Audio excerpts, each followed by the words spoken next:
Hello friends, this is RPSC first grade school lecturer English main or second question paper, and we will try to solve it here. These are the instructions. This paper was conducted on 14 October 2022 2022 में conduct किया गया यह question paper है।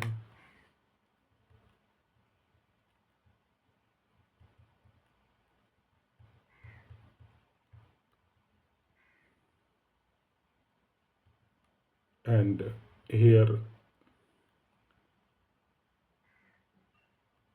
see, this is question number 1. Choose the correct articles or determiners from the given options to fill in the blank. Question number 1 to 4. Okay. And here question number 1 is, please pass me blank more sugar, dear. So this is a request.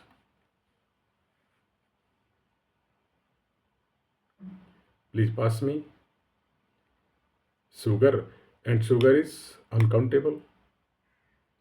तो देखिए, few और a few जो determiner है ये countable साथ में use किया जाता है, इतना आप याद रखिए।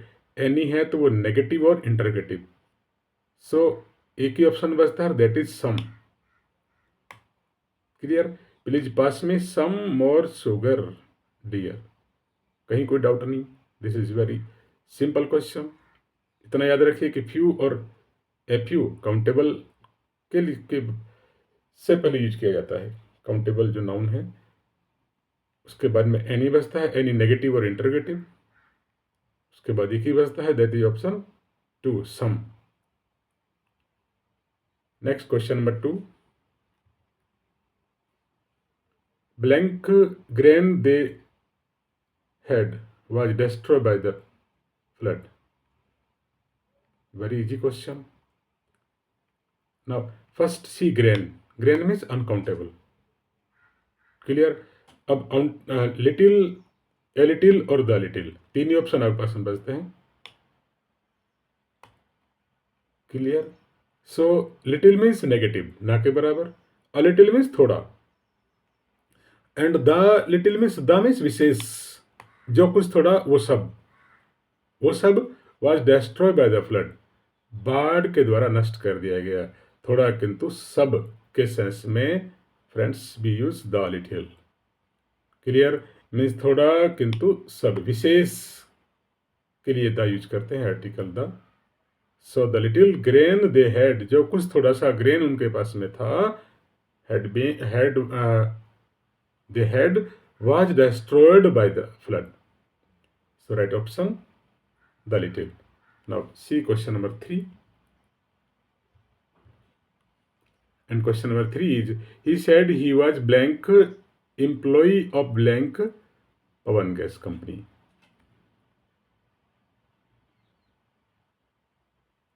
So this is question number 3. यहाँ क्या रूल फॉलो करना है कि he said he was employee, विशेष के विशेष है, कहीं पर्टिकुलर किसी कंपनी में काम करता है, इसका मतलब द एम्प्लॉई। ओके।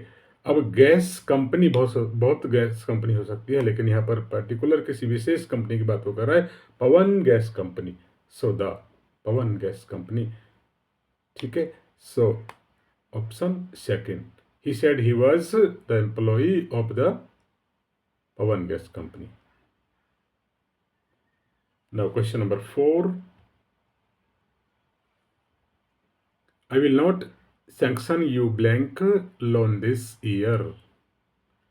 नेगेटिव, और नेगेटिव और इंटरगेटिव होने से एनी, यही रूल है। I will not sanction you any loan, कोई लोन सैंक्शन करने वाला नहीं हूं, सो यूज एनी।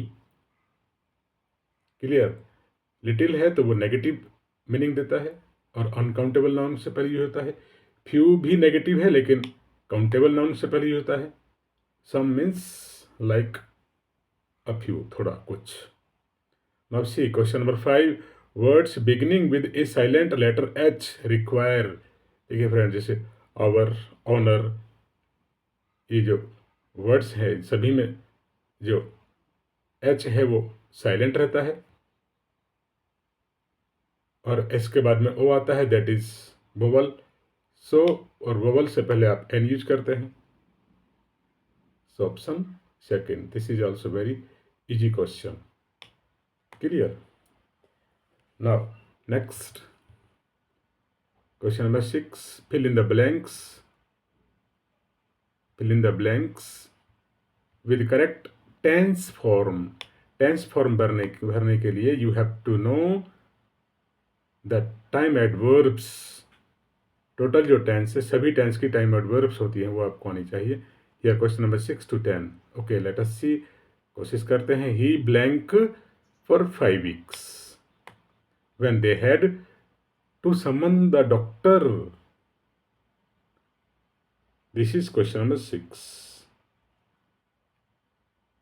So for और since प्लस टाइम अगर दिया हो तो that is perfect continuous tense. यहाँ पास्ट ऑलरेडी दिया हुआ है, ठीक है. हैड जो पास्ट है तो आप पास्ट यूज करेंगे. Clear. Past perfect continuous tense had been fasting. Question number 6 का सेकंड है और बहुत इजी है. दोबारा से समझिए. ब्लैंक के बाद में for 5 weeks. This is time. For और सिंस के साथ में अगर टाइम दिया हो तो दैट इज परफेक्ट कंटिन्यूस. ठीक है. हैज बीन और हैड बीन और विल हैव बीन यूज किया जाता है. अब ये देखना है कि तीनों में से कौन सा है. तो यहाँ पर had is already there. Had यहाँ पर दिया हुआ है तो आप हैड दिया है, इसका मतलब पास्ट है तो past perfect continuous tense, that is had been fasting. Clear. Now question number 7. How long blank waiting for the officer now. So friends, it indicate an ongoing action of waiting in the present moment. Present moment क्यों है? See here now. Now means present. Now, at this time, at this moment अगर दिया हो तो that is present. Clear? So how long have you been? Have you been? Clear? Option 1. Have you been means it indicates an ongoing action. Okay. Ongoing action of waiting in the present moment. So option 1 is the right answer. Question number 8. See, question number 8. The last train blank the station at 5:30 a.m. Clear है. Habitual daily routine. Okay. Routine की जो incident होती है उनके लिए आप simple present का use करते हैं. मतलब कोई ट्रेन है और वो 5, लास्ट जो ट्रेन है वो 5:30 पर ही जाती है means present indefinite tense, simple present. और simple present means V first और सिंगुलर सब्जेक्ट होने से वी फर्स्ट में भी आप एस या ई एस लगाएंगे friends.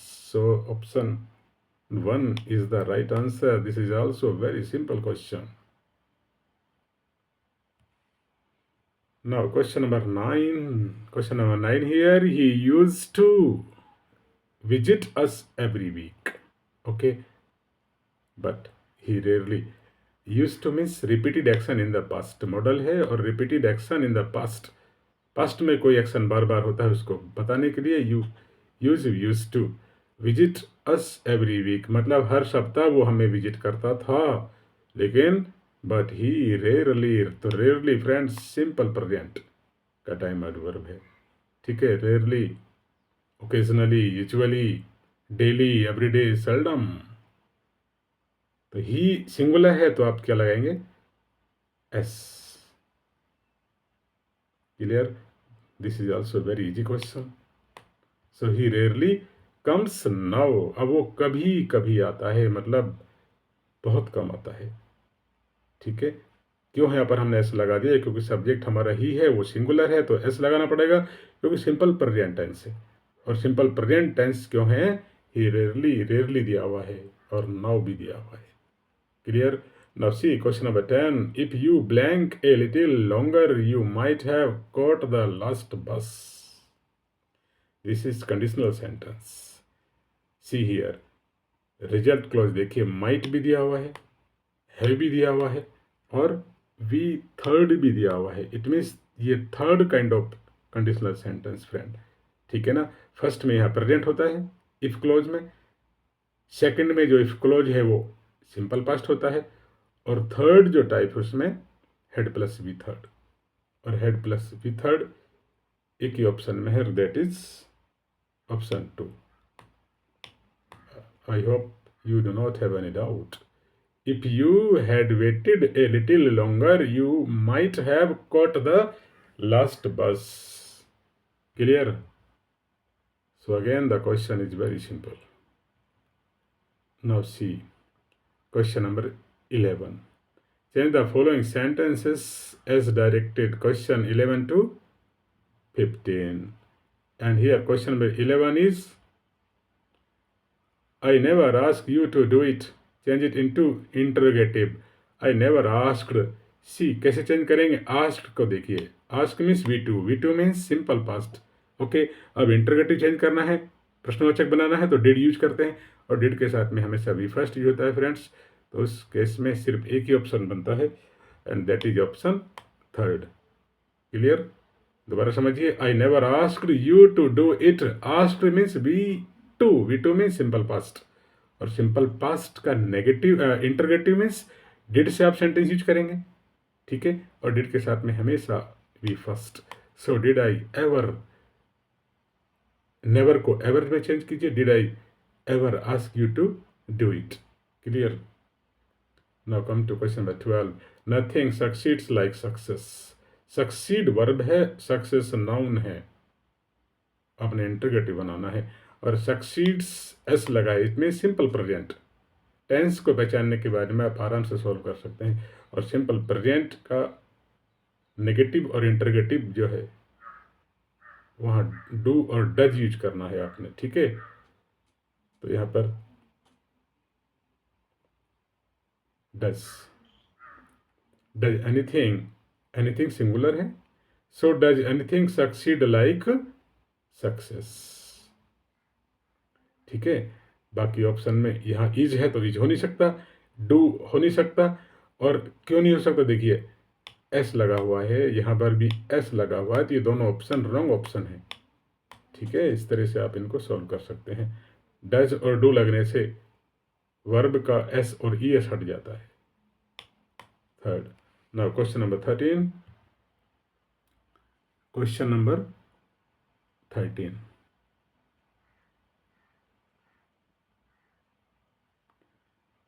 Question number 13। See, the stranger said to a passerby, passerby means राहगीर, राहगीर को कहता है कि can you tell me how far is the station from here. In direct speech है friends, so in direct speech है, यहाँ पर क्वेश्चन मार्क लगा है, इट मीन्स सेड टू को आप आस्क कर दीजिए, ठीक है। कैन को आप कुड करेंगे और इफ से आप वाक्य को जोड़ देंगे, और यू को आप ही कर देंगे, बस इतना सा काम करना है, हेयर को there.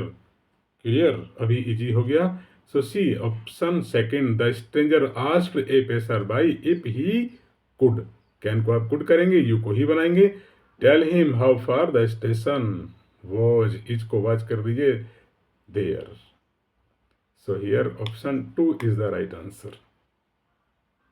Now question number 14, see question number 14, can one cannot gather grapes from thistles, so change it into passive voice। यहाँ सिर्फ आपने क्या देखना है कि ऑब्जेक्ट पहले ढूंढिए, ऑब्जेक्ट क्या है? Grapes, this is object, okay. Can model है तो आप बी लगाएंगे, अभी तो बिल्कुल ही हो गया, ग्रेप्स कैन नॉट बी, और बी थर्ड आप लगाना है। गैदर में से इकट्ठा करना, तो इसको बी थर्ड बनाएंगे। Clear? C option 3. Grapes cannot be gathered from thistles. So this is question number 14. Very easy question. Now see question number 15. Rishabh was punished for his disobedience. Complex sentence में change करना है. Complex means मिश्रित वाक्य. Compound means संयुक्त वाक्य. ध्यान रखिएगा. और संयुक्त जो वाक्य होता है कंपाउंड सेंटेंस, उसमें जो है कनेक्टिव बीच में दिया होता है. ठीक है. So see here Rishabh was punished for his disobedience. Complex और मिश्रित वाक्य बनाना है. So Rishabh was punished so he was disobedient. This is wrong. ठीक है. In complex means subordinate clause दिया होता है. Main clause and subordinate clause. Subordinate clause means dependent clause. Clear. और डिपेंडेंट क्लोज कहाँ पर देखिए, see third. Was punished because he was disobedient. Because he was disobedient. This is dependent clause or subordinate clause. ठीक है. So option 3 is the right answer here. Now question number 16. Fill in the blanks with the correct model auxiliary. Question 16 to 20. He blank talk about nothing but films. Characteristics habit note कर लीजिए इसको. Characteristics habit को बताने के लिए you have to use will. Clear. Characteristics habit को बताने के लिए किसका यूज होता है, विल का यूज होता है. You can note it down in your notebook. So question number 16 clear. He will talk about nothing but films. Question 17. You blank carry out my instructions immediately. Command means must. Okay, command means must. You must carry out my instructions immediately.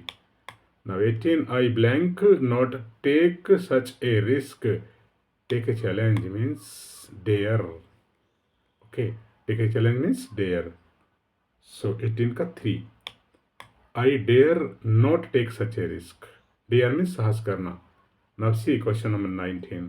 The tiger blank be anywhere near the village habitation. Possibility. ठीक है. संभावना. And possibility means first. Can be. ठीक है. The tiger can be anywhere near the village habitant. Now question number 20. There was a time when I blank swim for hours. Past ability, friends. Present ability means can. Past ability means could. So there was a time I could. Past की जो ability है उसको बताने के लिए आपने could का use करना है. Now fill in the blanks with correct preposition 21 to 25. And here question number 21 is Rina is desirous blank visiting Switzerland. Now what is the right answer here? Desirous, actually this is adjective. First see, desirous means this is adjective and it always takes preposition of. Note करके रखिए, of. Now question 22. The wounded soldier fell the ditch. खाई में गिर गया. ठीक है.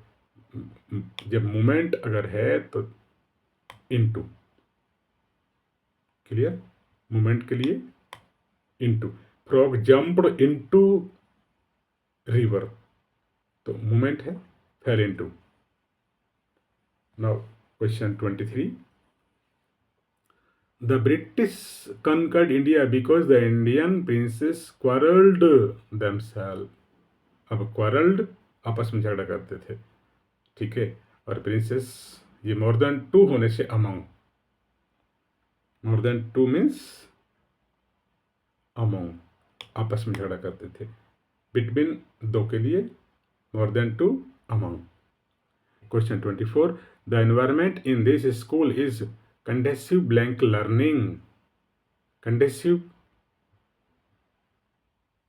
To 24 2. ठीक है. Conducive to learning. Now 25, the doctor advised him to abstain blank smoking. So abstain from means से दूर रहने के लिए, स्मोकिंग से दूर रहने की सलाह देते हैं. Okay, now choose the correct phrasal verb or idiom. Question 26 to 30. And here question number 26. She was deceived by his sweet words. Deceived by का मतलब होता है धोखा देना. Which idiom expresses the right meaning of the underlined words? अब deceive का meaning आपको आना चाहिए. Deceive का मतलब है किसी को धोखा देने के सेंस में यूज करते हैं. ठीक है. और इसी की तरह से फ्रेजल वर्ब जो है धोखे के लिए कौन सी है? For. Taken in. Taken in means deceived by. Now question 27 and 27 is gift of gab means the following. अब gift of gab का मीनिंग क्या है? Do you know? So gift of gab means a talent of talking. A talent of talking, a talent of speaking fluently, that is gift of gab. ठीक है. धारा प्रवाह बोलने की जो एक प्रतिभा होती है, दैट इज गिफ्ट ऑफ गैब. Now question 28. The war has completely destroyed the country side. Replace the word underline word with phrasal verb. Completely destroy, पूरी तरह से तबाह हो गया. ठीक है. और तो इसके लिए तो एक ही ऑप्शन है, that is option 3, wiped out. Question 28 clear. Now question number 23, 29. When the lady entered the house, she found everything was at sixes and sevens. Everything was sixes and sevens. The meaning of the idiom at sixes and sevens is, so ये तो याद ही करनी पड़ेगी, रट लीजिए. At sixes and sevens means in disorder or confusion. In disorder और confusion की जो स्थिति होती है, जब आप कन्फ्यूज्ड होते हैं, आप कन्फ्यूजन में होते हैं, तो that condition is called sixes and sevens. At sixes and sevens. And question number 30. He blank completely on hearing about his daughter's death.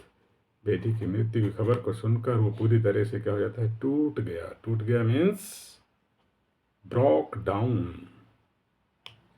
Clear? Broke down. So friends, 30 questions from grammar section. The rest of the questions, literature part, we will discuss in next video. Okay. So यहाँ तक के लिए thank you you all. Thank you.